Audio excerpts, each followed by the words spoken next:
जय हिंद दोस्तों, स्वागत है आप सभी का इस नए वीडियो में। आज हम पढ़ने वाले हिंदी साहित्य का इतिहास, जिसमें हम आधुनिक काल में प्रयोगवाद को पढ़ने वाले हैं। प्रयोगवाद 1943 से 1960 तक रहा। इस इकाई का उद्देश्य प्रयोगवाद के उद्भव के कारणों की जांच पड़ताल करना, प्रयोगवाद कैसे पाश्चात्य विचारों से प्रभावित हुआ यह जानना, प्रयोगवाद काव्य विशिष्टियों का अध्ययन करना, प्रयोगवाद ने शिल्प के स्तर पर मौलिक प्रयोग कविता में करने शुरू किए उसे देखना, प्रयोगवादी कविता का मूल्यांकन करना। प्रयोगवाद उद्भव की पृष्ठभूमि 1943 में अज्ञे जी के संपादकत्व में तार सप्तक प्रथम संपादन हिंदी कविता में प्रयोग प्रवृत्ति को लेकर महत्वपूर्ण घटना रही है। वस्तुतः यह कालखंड अनेक नामों से जाना जाता है: प्रयोगवाद, प्रपद्धवाद, नई कविता आदि।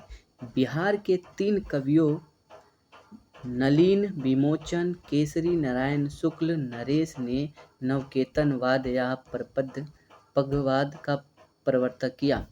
यह प्रयोगवाद का विरोधी होते हुए भी उसी की एक शाखा है, जिस पर अनेक विदेशी वादों का प्रभाव स्पष्ट रहा, जिसमें प्रमुख है यति यथार्थवाद, आंद्रे बेरन और उनका मित्र फिलिप सोपोल्ट। 1920 प्रतीकवाद, फिगारो पत्रिका द्वारा Baudelaire, Arthur Rimbaud, Verlaine, Mallarme, पालाबेरी। 1885 बिंबवाद, T E. Hulme, Ezra Pound, Richard Aldington, F M. Flint. 1908 दादावाद, चित्रकार जीन अर्प तथा अर्नस्ट मार्क्स। 1916 अस्तित्ववाद, Soren Kierkegaard, F. Nietzsche, Martin Heidegger और जे.पी. सार्त्र। 1813 से 1904 मनोविश्लेषण, सिगमंड फ्रायड, यूंग, एडलर आदि। इसका मतलब यह है कि हिंदी साहित्य पर पाश्चात्यवादों का प्रभाव पड़ने लगा था, या यूँ भी कह सकते हैं कि हिंदी के कवि कथाकार पाश्चात्यों की साहित्य प्रवृत्तियों का अनुकरण प्रयोग कर रहे थे। प्रयोग तो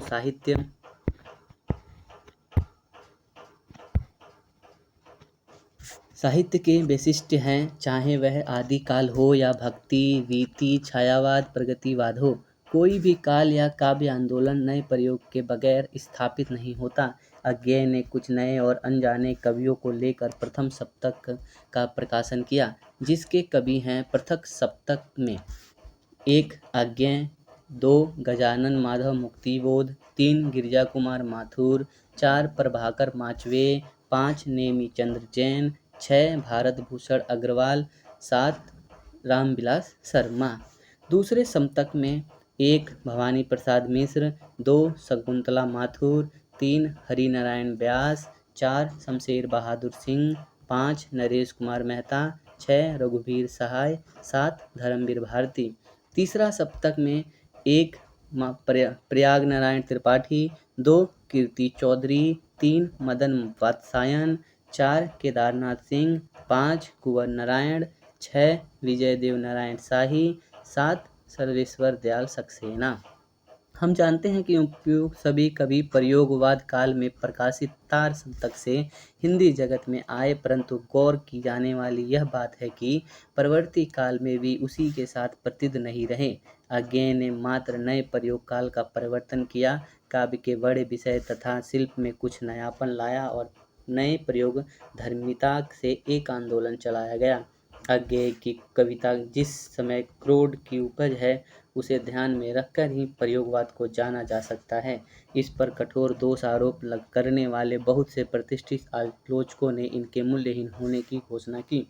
अज्ञे के व्यक्तित्व व्यक्ति स्वतंत्रता से लबालब भरा है, उसे ही सर्जनात्मकता की कसौटी भी मानते हैं और सत्य का अन्वेषण भी उसी से संभव है। सामाजिकता की परख भी उसी से की जा सकती है का दावा करते हैं। संकट का बोध सत्य की खोज की ओर व्यक्ति को प्रवृत्त करता है और रचनाकार आत्मरक्षा हेतु व्यक्तिवादिता की ओर बढ़ने लगता है। अज्ञे में यह संकट बोध भीतरी और बाहरी दोनों प्रकार का है। भीतरी संकट समाज में कवि को न मिलने वाला सम्मानजनक स्थान रहा, व्यक्तिवादी प्रवृत्ति में सम्मान पाने की युयुत्सुता और होती है और न मिलने पर लेखक पलायन कर जाता है, परंतु इसमें सामाजिक प्रतिरोध पीड़ा बोध में व्यक्त होता है। पीड़ा दुख और जीवन की अपूर्णता पर मध्य वर्ग और उच्च वर्ग से उठकर सोचने की कोशिश अज्ञे करते हैं। अज्ञे के भीतर कहीं पर भी जड़ न पाने की विवशता प्रबल है। नदी के द्वीप उसका उदाहरण है। डॉक्टर नामवर सिंह ने कहा है, अपने वर्ग के धनी मानी और प्रतिष्ठित लोग निर्धन कवि को अपने बीच सम्मान देते नहीं और किसान मजदूरों के बीच उतरकर सम्मानित होना उसके लिए हेठी ही है।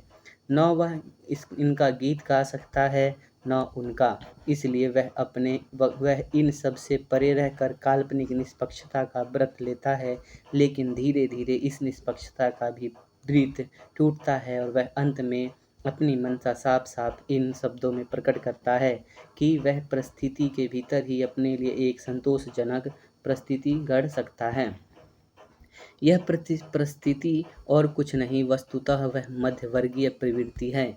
इस कवि को सारी जागरूकता यही सिखाती है कि किसी नवीन समाज व्यवस्था में ही किसी तरह दिल बहलाने की चेष्टा करनी चाहिए, या तो वह समाज व्यवस्था थोड़ी और भी लचीली होकर कवि के अनुकूल हो जाए, अथवा स्वयं कवि ही थोड़ा सा और झुककर उस समाज व्यवस्था के अनुकूल हो जाए। दूसरे शब्दों में किसी प्रकार निम्न मध्यवर्गीय व्यक्ति की आर्थिक और सामाजिक स्थिति कुछ अच्छी हो जाए। वह सेठों की धनी भले न हो, परंतु स्वयं समर्थ अवश्य हो जाए। मतलब यह कि किसान मजदूर चूल्हे भाड़ में जाएं, निम्न वर्ग का वह बुद्धिजीवी व्यक्ति कुछ और ऊंचे बढ़ जाए। मध्य वर्ग से उसका शत्रु भाव खत्म हुआ। इस प्रस्ताव पर उसे संरक्षण प्राप्त हो, केवल इस टुकड़े पर उच्च मध्य वर्ग का सारा अत्याचार और अपनी सारी पीड़ा भुलाई जा सकती है। फिर मध्यवर्गीय कवि के साथ धोखा हुआ, उसका मोहभंग हुआ, उसकी इस एकाकी याचना पर मध्य वर्ग ने ध्यान नहीं दिया। ऐसी स्थिति में उसने अपने को सर्वत्र निसहाय अनुभव किया। विस्थापित हुआ मध्यवर्गीय परिवेश में सामाजिक रूप से कटकर भी मानसिक रूप से यह कवि उसके मोह को छोड़ने में जितना असमर्थ है, उतना ही असमर्थ जनजीवन के साथ तदाकार होने में भी है। फलतः इस पलायन के सम्मुख उसका स्थिर समर्पण है। इस स्थिर समर्पण में भी वह व्यक्तिक ऐंठ निहित है, फिर भी उसे दृढ़ विश्वास है कि उसका अस्तित्व सुरक्षित रहेगा। अपनी इस त्रिशंकु स्थिति के प्रति उसमें स्थिर समर्पण, एकाकीपन और निष्क्रिय परितृप्ति में डूबे रहना पड़ा। अपने आप को गौरवान्वित करने के लिए उसने दुख का फलसफा गढ़ा। यही उनका दार्शनिक सूत्र है। दुख सबको मांझता है। इस प्रकार उनकी आंतरिक बुनावट उन्हें अकेलापन, विद्रोह, भोंडा यौन प्रदर्शन, मनोविज्ञान आदि से जोड़ता है। अपना अहम, क्षयवाद, निराशा, पलायनवृत्ति, सामाजिक अनुपयोगिता के विरुद्ध अपनी उपयोगिता को प्रमाणित करने का प्रयत्न वह करते हैं। रामस्वरूप चतुर्वेदी के विचारों को इसके संबंध में देखना होगा। द्वितीय विश्व युद्ध के समय लगभग सभी राष्ट्रों ने आत्मसंरक्षण के लिए भीतरी दबाव को तीव्र रूप से महसूस किया। उसी का परिणाम विज्ञान और प्रवृत्ति के रूप में हम देखते हैं। अंतरिक्ष यात्रा का आयोजन, अणु शक्ति का आविष्कार तो युद्धकालीन मनस्थिति के दबाव में अधिक हुआ। युद्ध काल में उखड़े हुए मूल्य, विवाह, परिवार, धर्म, परंपरागत नैतिकता आदि मौलिक संदर्भों में फिर नहीं जम सके, क्योंकि महायुद्ध तो समाप्त हो चुका था, पर अंदर ही अंदर सुलगते रचने वाले, हम हर दम तैयारी में रखने वाला मनोभाव, शीत युद्ध शुरू हो चुका था, जो कभी खत्म न होने वाला और मानवीय प्रवृत्तियों पर दबाव बढ़ाने वाला रहा। इस प्रकार की मनोवृत्ति का प्रभाव क्षेत्र बढ़ता गया। भारी उद्योग और प्रविधि की लपेट भी बढ़ती गई। जीवन में संकटकालीन स्थिति की समानता आई। अनुभूति ज्ञान होने लगा, अर्थात मानवीय सौहार्द उत्तरोत्तर कमी था तथा एक तरफ की कठोरता का विकास हुआ। मनुष्य से संपर्क बढ़ा। जहाँ व्यक्ति से व्यक्ति को मिलने के लिए लंबा समय और संघर्ष होता था, वहाँ तीव्रता बढ़ी।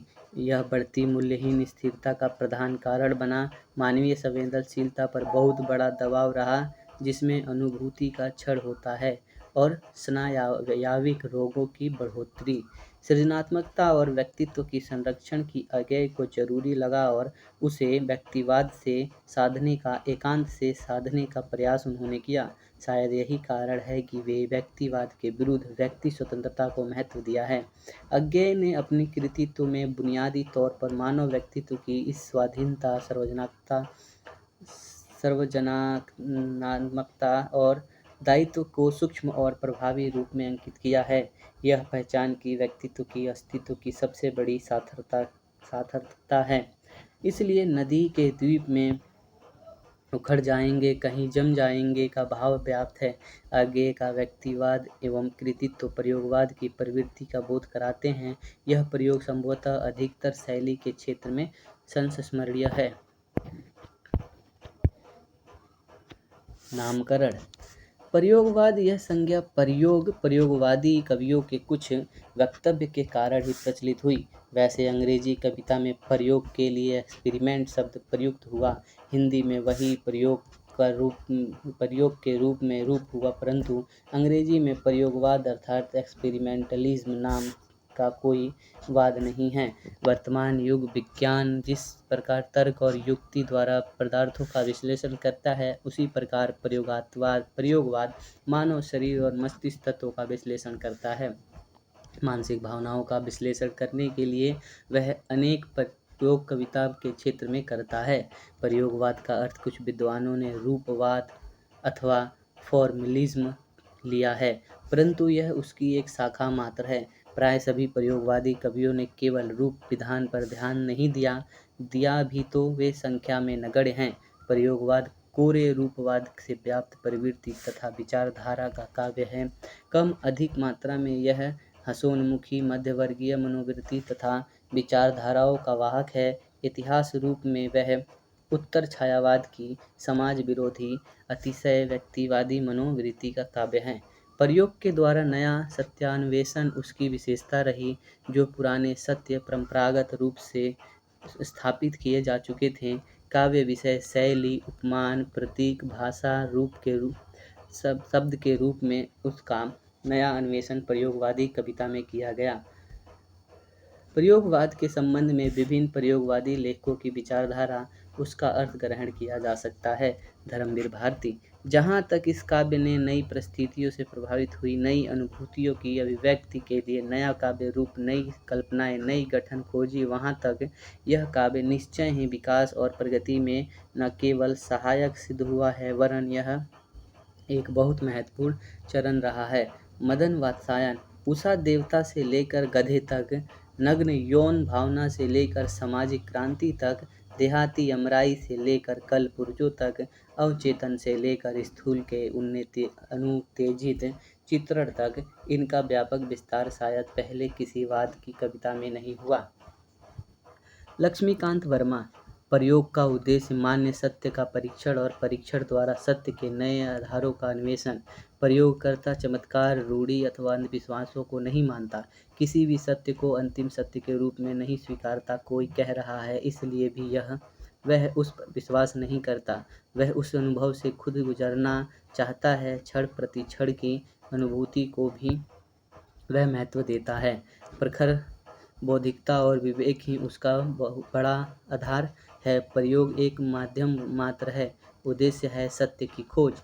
इस दृष्टि से प्रयोग नयावाद रहा है। प्रयोगवादी कविता के लिए कुछ विद्वानों ने नई कविता का नाम दिया, तो कईयों ने इसके समान प्रवृत्तियों को भी पाया है। जिस प्रकार छायावादी कवियों की अरुचि के बावजूद छायावाद नाम चल पड़ा, उसी प्रकार प्रयोगवाद भी प्रयुक्त हुआ। दूसरा सप्तक की भूमिका में अज्ञेय ने ही उसका विरोध करते हुए लिखा, प्रयोगवाद कोई वाद नहीं, हम वादी नहीं रहे हैं, न प्रयोग अपने आप में दृष्ट या साध्य है। ठीक इसी तरह कविता का भी कोई वाद नहीं है, कविता भी अपने आप में दृश्य या साध्य नहीं है। अतः प्रयोगवादी कहना उतना ही सार्थक या निरर्थक है जितना कवितावादी कहना। डॉक्टर नामवर सिंह ने प्रयोगवाद में केवल शिल्पगत प्रवृत्ति को नकार कर उसमें जीवन दृष्टि के प्रयोग दर्शन का विचार प्रतिपादित करते हुए कहते हैं, वाद के विरुद्ध विद्रोह प्रयोगशील कवियों की पहली विशेषता है। अज्ञेय के उपयुक्त कथन का आधार लेकर वे आगे कहते हैं, वाद का विरोध करते हुए प्रयोगशील कवि राजनीतिक व दार्शनिक किसी भी वाद का निषेध करते हैं। वाद का अर्थात मतवाद या सिस्टम। प्रयोगवादी यह मानते हैं, जब वाद स्वीकारा जाता है तो कवि की व्यक्तिगत या विचारगत स्वतंत्रता में बाधा पड़ती है, क्योंकि विचार की दृष्टि से वाद एक बंद प्रणाली है। प्रयोगशील दृष्टि का सूत्रपात ही इस धारणा से हुआ कि पूर्व निश्चित कोई भी वाद सत्य तक पहुँचने में समर्थ नहीं। वाद से बचने की कोशिश में ही सत्य का निरंतर अन्वेषण अनिवार्य हो जाता है, और वह हर एक को स्वयं करना पड़ता है। इस दृष्टि से प्रयोग व्यक्तित्व अन्वेषण के लिए स्वतंत्र है, अर्थात प्रयोगशीलता व्यक्तिगत अन्वेषण की वस्तु है। नामवर जी ने इसे गांधी की तरह सत्य का प्रयोग माना है। जाने अनजाने प्रयोगवादियों ने इस सिद्धांत को स्वीकारा। गांधी की तरह प्रयोगवादी भी सत्य को आंतरिक तत्व मानते थे, बुद्धि की अपेक्षा अनुभव को प्रधानता देते हैं। इसे ही प्रयोगवाद में बौद्धिकता का आंदोलन कहा गया। काव्य के भीतर प्रयोगवादियों ने साहस और जोखिम के प्रयोग किए, जिसे अज्ञेय ने गोताखोर की उपमा दी। इन कवियों ने सत्य अन्वेषण के प्रयोग अभिव्यक्ति और अनुभूति के क्षेत्र में किए। उनका मानना है कि नए प्रयोग के लिए नई भाषा और नया अभिव्यक्ति रूप जरूरी होता है। इसलिए काव्य की वस्तु एवं शिल्प दोनों में प्रयोग है। कहना न होगा कि हिंदी काव्य शास्त्र के इतिहास में यह एक नई काव्य दृष्टि थी। सौंदर्य बोध की नई परंपरा में प्रयोग की नई व्याख्या रघुवीर सहाय ने स्पष्ट की है। सीढ़ियों पर धूप में संग्रह में यथार्थ, नई सामाजिक चेतना, नए मानव संबंध, नए काव्य तत्व के लिए नए छंद, भाषा आदि में किसी भी धरातल पर नहीं होता। ये कार्य क्षेत्र हैं। रचना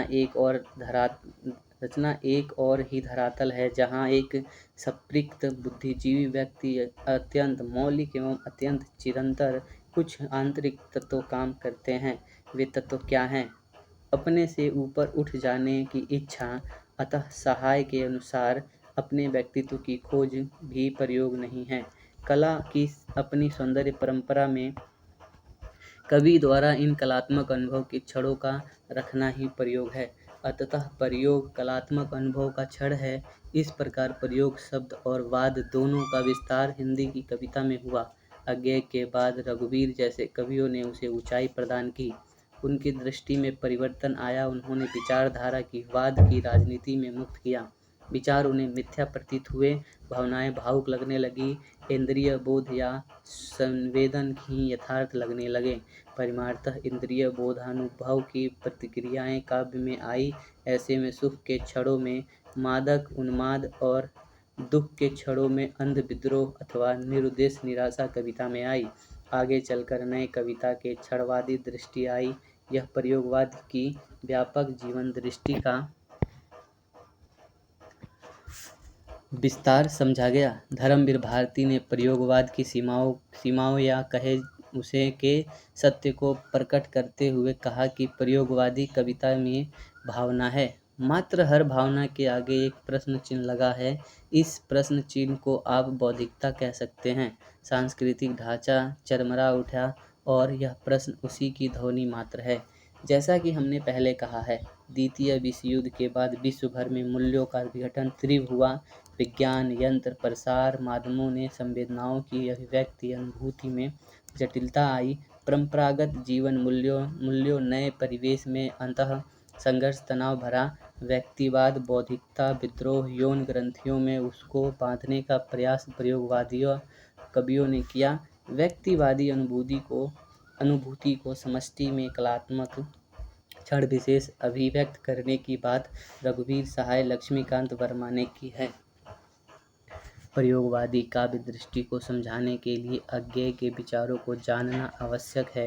प्रयोगवादियों के सामने संवेदना, अनुभूति, अभिव्यक्ति, व्यक्ति, समष्टि जैसे साधारण शब्दों में बड़ा अर्थ भरने की प्रवृत्ति, भाषा प्रयुक्ति की सीमा, अभिव्यक्ति के क्षेत्र में उन्हें खलती रही। यही कारण है कि विराम संकेत, सीधी तिरछी लकीरें, छोटे बड़े टाइप का सीधे उल्टे अर्थों में प्रयोग, लोग स्थानों के नामों, अधूरे वाक्य, उलझी संवेदना को पाठकों तक पहुंचना उसका साध्य रहा है। इसलिए प्रयोग उनके लिए केवल साधन है, साध्य नहीं। इसलिए प्रयोग की निरंतरता पर उन्होंने बल दिया। प्रयोगवादियों ने संप्रेषणीयता को महत्व दिया।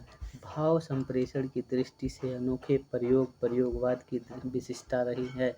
इसलिए छायावाद के शिल्प का, भाषा का सूक्ष्म विरोध प्रयोगवाद में स्पष्ट है। प्रयोगवाद पाश्चात्य प्रभाव। वस्तुतः प्रयोगवादी कवियों की नई पीढ़ी पाश्चात्य भाषा, साहित्य एवं संवेदनाओं की जानकार थी। उसी के कुछ प्रयोग हिंदी साहित्य के इस युग में हुए। स्वयं अज्ञेय पर अस्तित्ववादी मनोविश्लेषणवादी टी.एस. Italian, D.H.. लॉरेंस के साथ जापानी आदि कवि कविताओं का प्रभाव स्पष्ट है। कविता, कहानी, उपन्यास, निबंध में यह अधिक मुखर हुआ। डी.एच. लॉरेंस की वर्ड्स, बीट्स एंड फ्लावर्स संग्रह की कविता स्नेक का प्रभाव उनकी कहानी सांप पर रहा है। भोला भाई पटेल ने अपने शोध ग्रंथ अज्ञेय एक अध्ययन में उसका विस्तार से विचार किया है। गणपति चंद्र गुप्त ने भी बिंबवाद, दासवाद, प्रतीकवाद, अति यथार्थवाद, अस्तित्ववाद, मनोविश्लेषणवाद जैसे विभिन्न संप्रदायों के प्रभाव का उल्लेख प्रयोगवाद तथा नई कविता के संदर्भों में किया है। फ्रायड की दमित वासना, कुंठा, अस्तित्ववाद का क्षणवाद, निराश, लघु मानव की प्रतिष्ठा, प्रतीकवादियों की व्यक्तिगतता, रुग्णता, दुहूता, भाषा रूपों का प्रयोग, दादावादियों की तरह परंपरागत संस्कृति एवं सभ्यता का विरोध प्रयोगवाद में हुआ है। इसलिए उसे कभी रूपवाद, कभी पदवाद, कभी नई कविता के नाम से जाना गया। दार्शनिक मनोवैज्ञानिक प्रभाव सीधा अज्ञेय पर रहा। अन्य कवियों ने शायद उनसे ग्रहण किया होगा। इसलिए परवर्ती काव्य में जिस तरह छायावाद को छोड़कर कुछ कवि प्रगतिवाद को अपना चुके थे, उसी तरह प्रगतिवादियों ने प्रयोग को अपनाया और कुछ प्रयोगवादी भी अंततः तक प्रयोगवादी नहीं रहे। कुछ प्रगतिवादी जड़ों की ओर लौट तो कुछ नई कविता की ओर उग उठे। अज्ञेय का प्रगति का विरोध, प्रयोगवाद के विरोध विद्रोह अहम से ऐंठ से भरा हुआ ही क्यों न हो, हिंदी साहित्य जगत में मात्र चर्चित और विलक्षण प्रभावी रहा है। मध्य वर्ग के यथार्थ, उनकी सर्वप्रधान प्रकार की हर्षोन्मुखता और कुंठा, उदासी, निराशा, आस्था से भरा यह काव्य आत्मनिष्ठ संकीर्णता के बावजूद महत्वपूर्ण हो चुका है। उसकी सामान्य प्रवृत्तियों को देखना यह हमारा अभिष्ट है। प्रयोगवाद प्रवृत्तियाँ। प्रयोगवादी कविता के जन्म के दो कारण माने गए हैं, एक सामाजिक और दूसरा साहित्यिक। मध्य वर्ग एवं उच्च वर्ग के पाटों के भीतर कवि पिसता जा रहा था या इस प्रकार का अनुभव कर रहा था। सामाजिक जीवन में आई गिरावट, परंपरा की जकड़बंदी से छूटने की छटपटाहट, मूल्यों के नकार को उसकी संवेदनाओं ने ग्रहण किया। इस कविता को मध्य वर्ग की हसोन्मुख जीवन का चित्रण करने वाली कहा गया। प्रयोगवाद तक आते आते छायावाद के कोमल, लक्षणा प्रधान एवं सांस्कृतिक वायविक कल्पना में कविता ने सार्थकता और अर्थवत्ता खो दी थी, तो प्रगतिवाद ने किसान मजदूरों के यथार्थ चित्रण में अनिवार्यता तथा प्रचारात्मक नारेबाजी की क्रांति युग सामाजिकता के नाम पर सपाट बयानी यांत्रिक अभिव्यक्ति की थी। ध्यान रहे, प्रयोगवादी कभी भी मध्य वर्गीय रहे हैं। वे अपनी कोमल संवेदना तथा परिस्थिति के दबाव में इनका व्यक्ति मानस तनाव बढ़ता चला गया। सामाजिक बंधनों तथा आर्थिक संकटों का अनुभव वे करने लगे। अपने आप को वे समाज से कटा हुआ, हारा हुआ और कहीं जड़ा न पाने लगे, टूटा हुआ देखने लगे। व्यक्ति स्वतंत्रता की सार्थकता को उन्होंने पहचाना। उसी के आधार पर नई समष्टि के साथ तादात्म्य स्थापित करने की चेष्टा उन्होंने की, परंतु उनके हाथों मोहभंग ही हर बार आया। डॉक्टर नामवर जी ने कविता के नए प्रतिमान में स्पष्ट किया है कि समकालीन संकट की स्वीकृति, मानसिक विभाजन का प्रतिरोध और यथार्थग्राही यथातथ्य काव्य भाषा का निर्माण, ये तीनों कार्य 1938 के आसपास ही शुरू हो गए थे। सिद्धांत के स्तर पर छायावादी भावुकता, काल्पनिकता और आदर्शवाद और उत्तर छायावादी बेफिक्री से भरी अल्हड़ता की निस्सारता सिद्ध हो चुकी थी। आवश्यकता थी तो उसे सामूहिक प्रभावशाली रूप देने की। सन 1943 में तार सप्तक का प्रकाशन उसी आवश्यकता की पूर्ति है। सप्तक के सभी कवि अपनी अपनी दृष्टि से अलग थे, जैसे स्वयं अज्ञेय ने कहा है।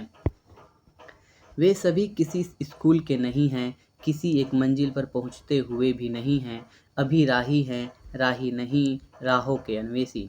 उनमें मतिज्ञ नहीं हैं, सभी महत्वपूर्ण विषयों पर उनकी राय अलग अलग है। जीवन के विषय में समाज, धर्म और राजनीति के विषय में काव्य वस्तु और शैली के, छंद और तुक के, कवि दायित्वों के प्रत्येक विषय में उनका आपसी मतभेद है। यहाँ तक कि हमारे जगत के ऐसे सर्वमान्य और स्वयंसिद्ध मौलिक सत्यों को भी वे समान रूप से स्वीकार नहीं करते हैं, जैसे लोकतंत्र की आवश्यकता, उद्योगों का समाजीकरण, यांत्रिक युद्ध की उपयोगिता, वनस्पति घी की बुराई अथवा कानन बाला और सहगल के गानों की उत्कृष्टता आदि। यही कारण है कि परवर्ती काल में मुक्ति बोध, भवानी प्रसाद, शमशेर, रामविलास और जैसे कवि प्रयोगवाद से अलग जीवन संघर्ष विचारधारा से जुड़ते गए। अज्ञेय से अलगता ही उनका वैशिष्ट्य हो गई। इन कवियों ने काव्य के कला और भाव पक्ष में नए प्रयोग से नवयुक्त लाया, जो रूढ़ता का विरोध, नव अन्वेषण का समर्थन करता है। वस्तुतः वे परंपराओं का विरोध नहीं करते, किंतु उनमें आई रूढ़ तथा निर्जीव तत्वों को त्याग कर नए जीवन तत्व कविता में भरना चाहते हैं। नए का अन्वेषण व्यक्तिगत सत्य से व्यापक और उत्कर्षकारी होता है, ऐसी धारणा इनकी रही है। इसी से वे समष्टि सत्य तक पहुंचना चाहते हैं। इसके लिए वे बौद्धिकता का पुरस्कार करते हैं। प्रत्येक अनुभूति में बौद्धिकता को भावुकता के स्थान पर रखते हैं। मध्य वर्ग की समस्त कुंठा, जड़ता, अनावस्था, पराजय, मानसिक संघर्ष को वे बौद्धिकता से ही व्यक्त करते हैं। यथार्थ का नग्न रूप, रुग्ण रूप भी उनकी कविता में आया है। अतः वे व्यंजना के लिए नए प्रतीक, उपमान, बिंब, भाषा शैली में मनोविश्लेषण आदि का स्वीकार प्रयोगवाद की नई कविता से अलग प्रवृत्ति है। एक व्यक्तिवाद। प्रयोगवादी व्यक्तिवाद छायावादी व्यक्तिवाद से अलग है। प्रयोगवादी घोर व्यक्तिवाद है। उनका व्यक्तिवाद तो दो सामंतों के बीच फैला हुआ, उनमें से एक सीमांत है मध्यवर्गीय परिवेश के प्रति मध्यवर्गीय कवि का व्यक्तित्व असंतोष, और दूसरा सीमांत है जन जागरण से डरे हुए कवियों की आत्मरक्षा की भावना। कुल मिलाकर यह चरम व्यक्तिवाद ही प्रयोगवाद का केंद्र बिंदु है, और विभिन्न राजनीतिक, नैतिक, सामाजिक मान्यताओं के रूप में यह संकीर्ण व्यक्तिवाद अपने को व्यक्त करता है। प्रयोगवादी कवि अपने आप को मध्य वर्ग से कटा हुआ महसूस करता है, जिसके परिणाम स्वरूप वह अधिक अहमवादी, आत्मकेंद्रित होता गया। आत्मरक्षा के लिए ही वह आप को सिमट कर रहने लगा। उसका अस्तित्व उन्हें ही कहीं नहीं दिख रहा था। हर जगह सामूहिकता के दबाव में वह बौनापन महसूस कर रहा था। इसमें दूर करने की चाह भी उनमें रही है। ऐसे में छोटा होकर रहना और विराट व्यक्तित्व धारण कर लेने का भाव प्रयोगवाद की विशेषता है। जैसे धर्मवीर भारती कहते हैं, हर मनुष्य बौना है, लेकिन मैं बौनों में बौना ही बनकर रहता हूँ। हारो मत, साहस मत छोड़ो, इससे भी अथाह शून्य में बौनों ने ही 3 पगों में धरती नापी। कवि अपनी व्यक्तिगता से सुरक्षित रहना चाहता है, किंतु समूह दबाव में यह असंभव लगता है। फिर अनुकूल समय पाकर अपने आप को समाज में जड़ा पाएगा का विश्वास भी रखता है। अज्ञेय की नदी के द्वीप इसी प्रकार की हैं। हम नदी के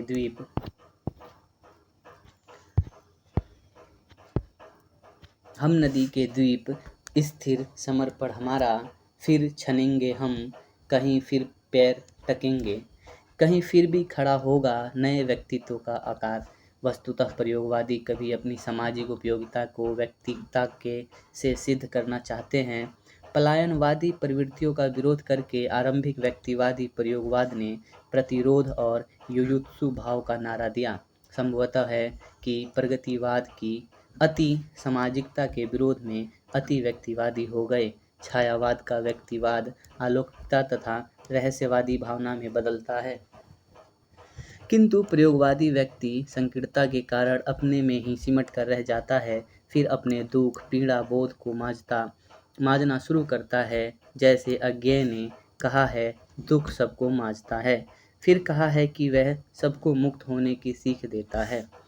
उन्हें यह सीख देता है कि सबको मुक्त रखें। दुख आत्म की शुद्धि करता है कि भावना से भी उनका विश्वास उठता गया और स्थिर समर्पण करता चला गया, परंतु उसमें भी व्यक्तिगत अहम ही अधिक रहा। यह अहम ही उसके सामाजिक होने से रोकता है, किंतु उसका मन मात्र उसका आकांक्षी रहा है। अज्ञेय प्रारंभ से मध्य वर्ग के विरुद्ध व्यक्तिक असंतोष उगाल रहे थे। वस्तुतः अज्ञेय का व्यक्तित्व ही मध्य वर्ग का है। प्रकारांतर से यह कह सकते हैं कि यह मध्य वर्ग की सच्चाई का आईना है। निराशा और अनास्था।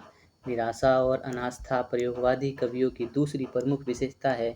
डॉक्टर नामवरजीव ने उसके मूल में अहमवाद को माना है, जिसको वह पहचानते भी हैं। अहम अंतर्गुहावासी स्वरति क्या मैं चिन्हता, कोई न दूजो राह जानता, क्या नहीं निज में बद्ध होकर ही नहीं निर्वाह।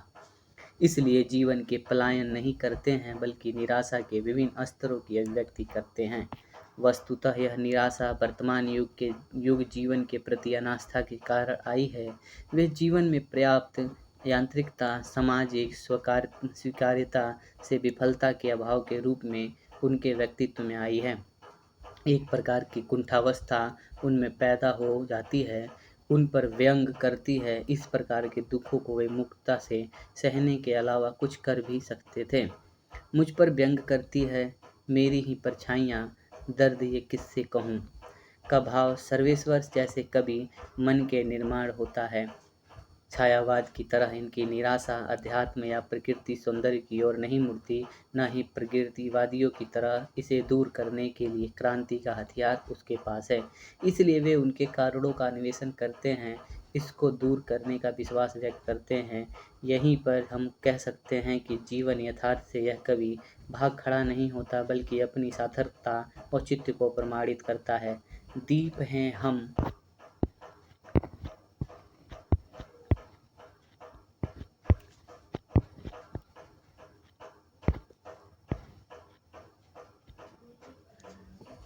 यह नहीं सांप, यह अपनी नियति है। यदि ऐसा कभी हो, यह सोत्रस्विनी है ही कर्मनाश, कीर्ति नाशा घोर, काल प्रवाहिनी बन जाए।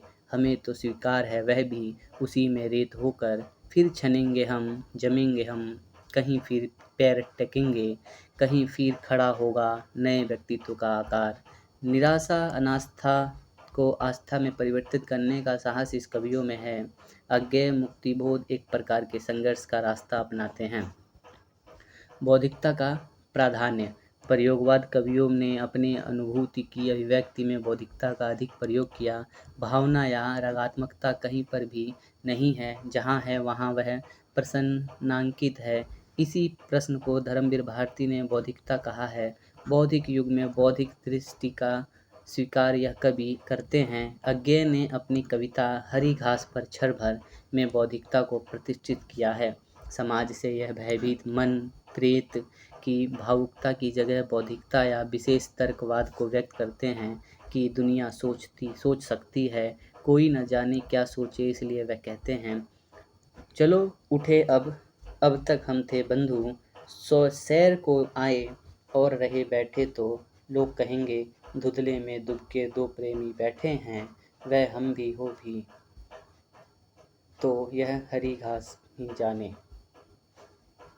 शायद इसी बौद्धिकता के कारण ही कि अज्ञेय ने केशव दास की प्रशंसा की और अंग्रेजी कवि बेन जॉनसन से उनकी तुलना कर उसकी श्रेष्ठता को स्वीकारा।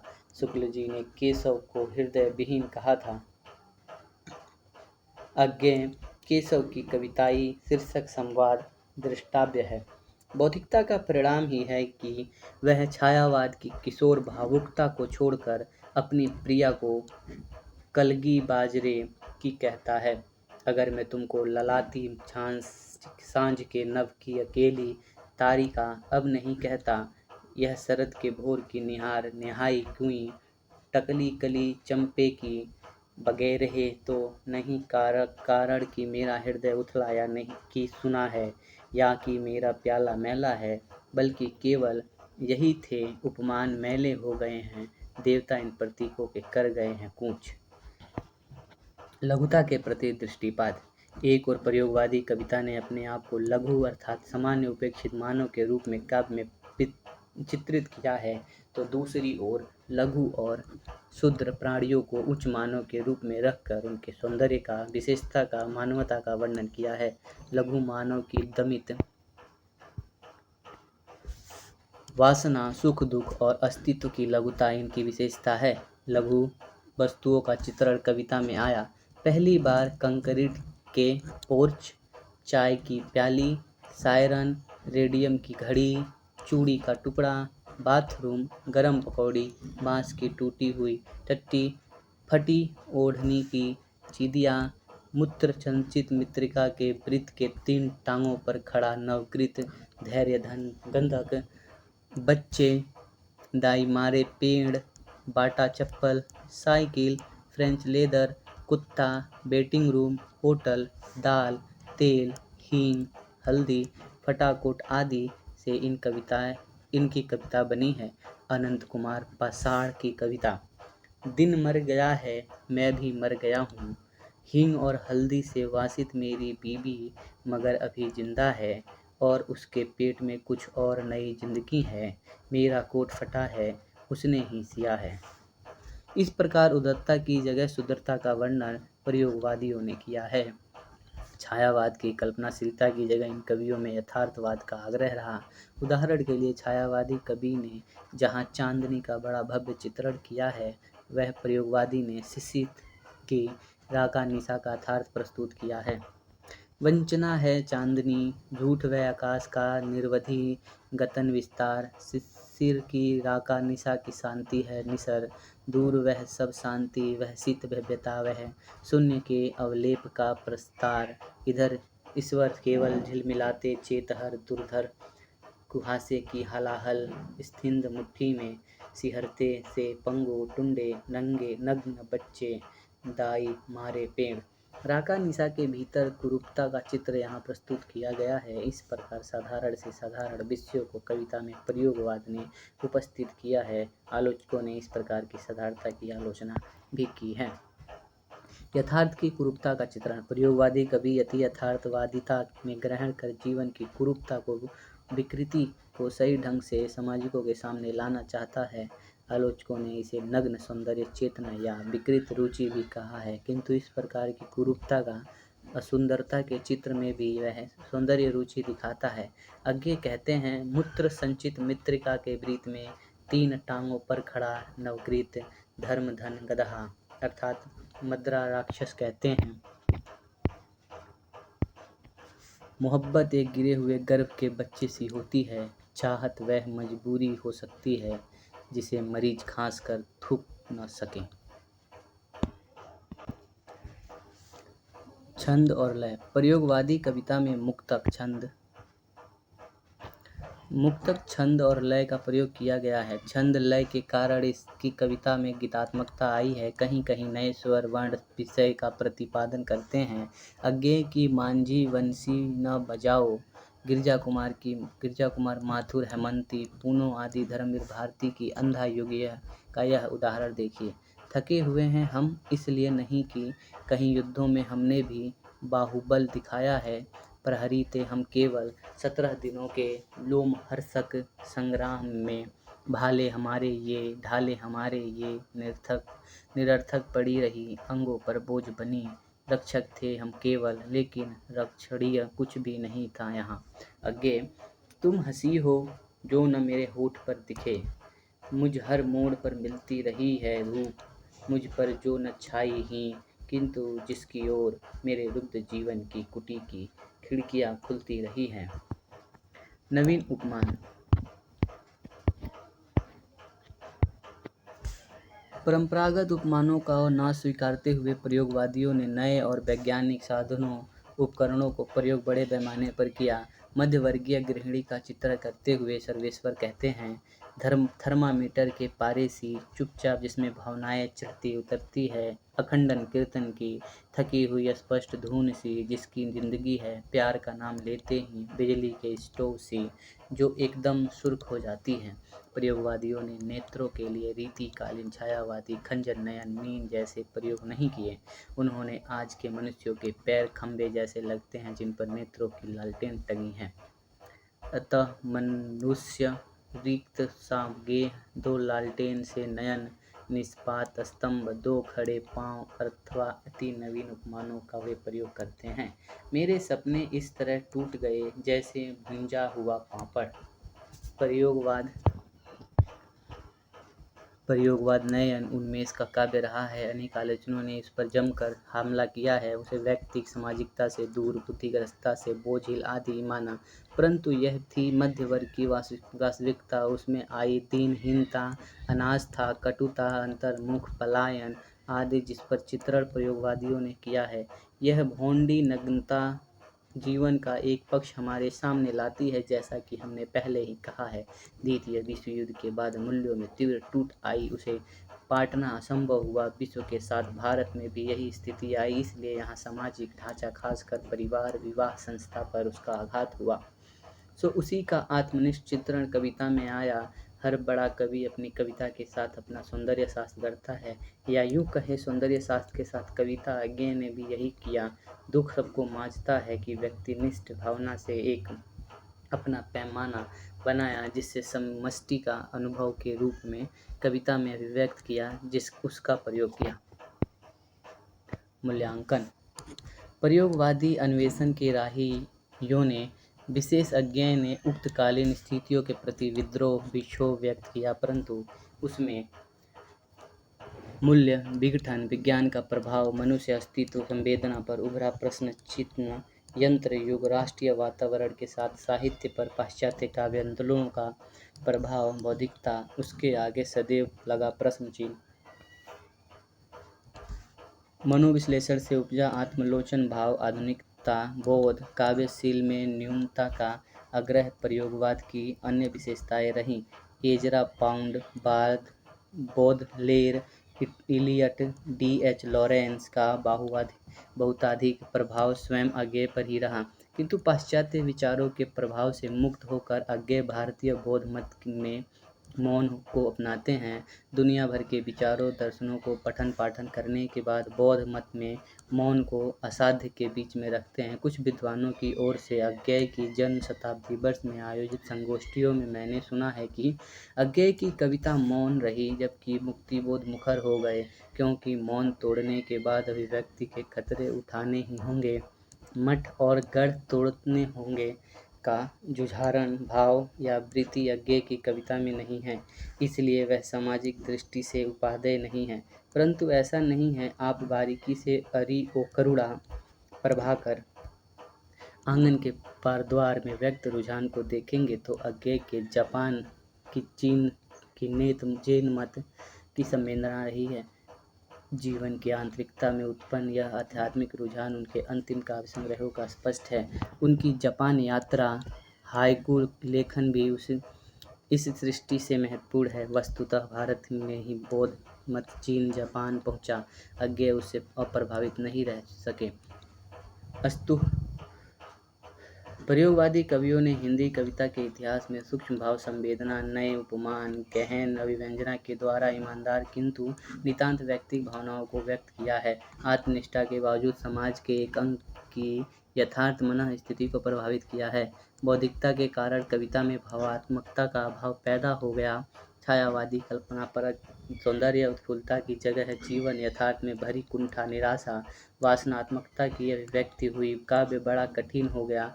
नवीनता के स्थान पर अकाव्यात्मक तत्वों का स्थान दिया। क्लिष्ट शब्दों विशेषणों का मनमाना प्रयोग, अश्लील एवं अरुचिकर दृश्यों का अंकन, कविता के नाम पर शब्दों के साथ खिलवाड़ इनके दोष माने गए।